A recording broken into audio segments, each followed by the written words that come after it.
In this session, we will be talking about long-term complications. In our last session, we spoke about the short-term complications. I will start today with a quick recap of the short-term complications. Remember, these are complications that can happen on a day-to-day basis. Then I'll move on to the long-term complications. But before we start with any of that, how did you get on with the goals that you set for yourself last time? So, how did you get on with your goals? If you did well, congratulations. If you didn't do well, think about why you didn't do well. Did you make that goal smart, specific, measurable, achievable, realistic, and time-bound? Take another look at that goal and make sure you stick to the SMART rule. Okay, recap. So last time we started with what is diabetes, and we spoke about hypo and hyperglycemia. So when your levels are low and when your levels are high. So hyper means high. So when our glucose levels are above 7 before food or above 8.5 after food. When we have high glucose levels regularly, this can increase our chances of developing long-term complications, which we will discuss later.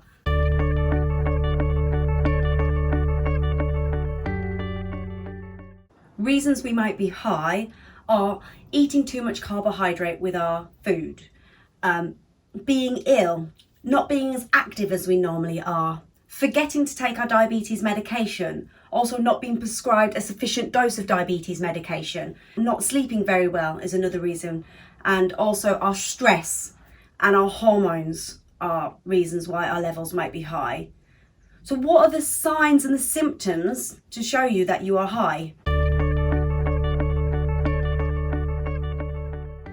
Signs that our glucose levels are high: frequent urination, increased thirst, so dry mouth as well, feeling tired, lethargic, lack of energy, urinary tract infections, bacteria like the glucose, and also if you cut yourself because of the high levels of glucose again, it can take longer for it to heal, so delayed healing, and also blurred vision.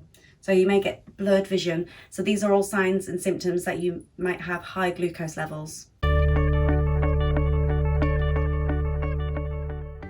So hypo means low, when our levels are below 4. Remember, you're only at risk of going low if you're on certain medications, so sulfonylurea, something like gliclazide and insulin. So those medications put you at risk of going low. If you're not on those medications, you still may feel some of the signs and symptoms of going low, but remember, you're not at risk of dropping any further. It just means you're a little bit low and your body might need a little bit of food, but remember, you've also got stored glucose in your liver as well, and that will be kicked out if you're not on those medications. So what are the signs and symptoms of going low?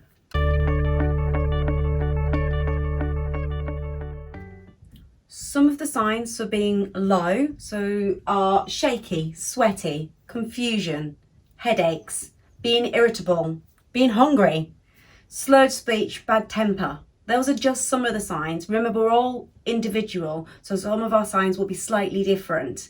So what are the reasons you might have low glucose levels?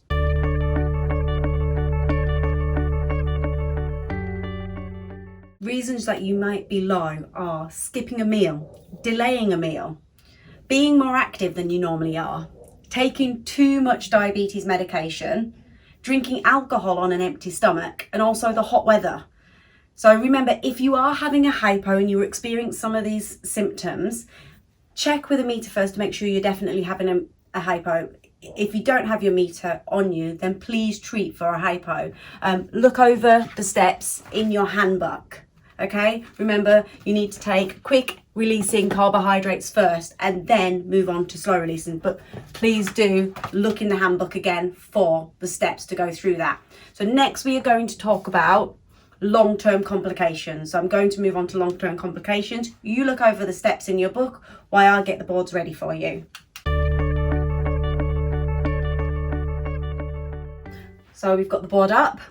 So you are at increased risk of long-term complications if you have regularly high glucose levels. Now, the reason we are telling you about these complications is just to let you know about these complications, and also to make you aware that if you do have regularly high glucose levels, then you are at increased chance of these complications. However, you may get these complications due to other reasons, not just because you have diabetes. So just because you have diabetes doesn't mean you are going to get these complications. You may get some of these complications because you have it in your genes, it's in your family history. So there are other reasons why you might develop these complications. So let's take a closer look at the board and the complications. Starting at the top, we have dementia, stroke, eye problems, gum disease, angina, heart disease, blood pressure, fatty liver, kidney disease, digestion, sexual health, cancer, circulation, sensation, foot ulcers. How many of these did you already know about? All of the conditions are in the handbook. So in version 13, they're from page 123. So please go through and read them, but do not get stressed over the amount of conditions that are on there. You know, some of these conditions just have links to them. So dementia is still in research, but the research has shown that having high glucose levels, which, you know, you'll have high insulin levels, has a link to cognitive decline and other cognitive conditions like dementia. Having good control of your diabetes, so you're having control of your glucose levels, and having good blood pressure reduces the risk of developing something like dementia. So please do keep that in mind. Eye problems, hopefully all of you go for your eye check. So retinopathy is problems with the eye, and yearly you should be having an annual check on your eyes where they take a look at the back of the eye. So you will go and they'll put some drops in your eyes as they dilate, and they'll take some photographs and they'll keep that on record to keep an eye. And that's where they can see whether or not these tiny little vessels at the back of the eye are being damaged, because actually the vessels and the tissue in your eye are not insulin resistant. So the glucose is still able to get into there and cause damage when you have high glucose levels. So that's why we say try to keep your levels lower. Also, things like cancer, there are links with cancer and diabetes. So there is lots of research out there. Please do not stress that because you have diabetes that you're definitely going to get cancer. It's just there are links between the two. Having high glucose levels, having high insulin levels, again, there are links that actually it can help development of the cancers. But please don't assume because you've got diabetes that this is definitely going to happen. It's just one of the possible long-term complications that could occur with having high glucose levels. Kidney disease is another one. So with your kidneys, kidneys are similar to the eyes. They are not insulin resistant, so the glucose is still able to cause damage to the kidneys. This is why when we have high glucose levels, the glucose is flushed out through our urine, because actually the kidneys are trying to help the rest of the body out by reducing the levels through our urine and flushing it out of our body. So if that happens quite regularly, it can cause small damages to the tissue within the liver.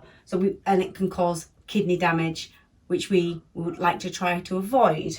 So there are a few in there. Please look through on the book and read in more detail. There are also things that you should have done annually. So you should have your HbA1c, you should have that tested, as well as your eyes. You should also have your feet checked as well. So, you know, some of the problems down here are foot ulcers and sensation. So yearly you should go and have your feet checked, where they'll check for your circulation to see how well your blood's flowing around your feet, and also they'll check how the feeling is in your feet. So they ask you to close your eyes, and then they use a little microfilament to test your sensation on your feet, and that should be done every year. So with any of these checks, so your eyes, your feet, your HbA1c, if it's been longer than a year, then you should chase that and get them checked. Your HbA1c can be done a bit more frequently. They may ask you to do it every 6 months, or they may ask you to do it every 3 months. But if they're having any thoughts about changing your medication, or you've made changes to your diet, then you may have your HbA1c done a bit more frequently than once a year. But if everything's going well with you, then once a year is all you need on your HbA1c. There are 15 kind of health checks which are in the book as well. Excuse me for flicking through. Diabetes UK have released them, but you can take a look, and you've got 15 kind of health checks that you can go through. So like I said, eye check, feet check, HbA1c, also your blood pressure, your triglycerides, your blood cholesterol.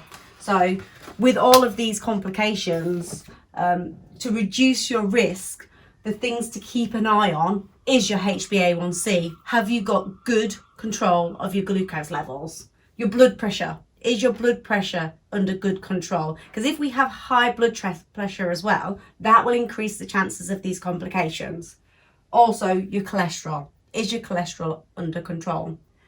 If you have high cholesterol as well as high blood pressure and high glucose levels, this increases your chances of these complications over here. So we need to try and reduce all of those.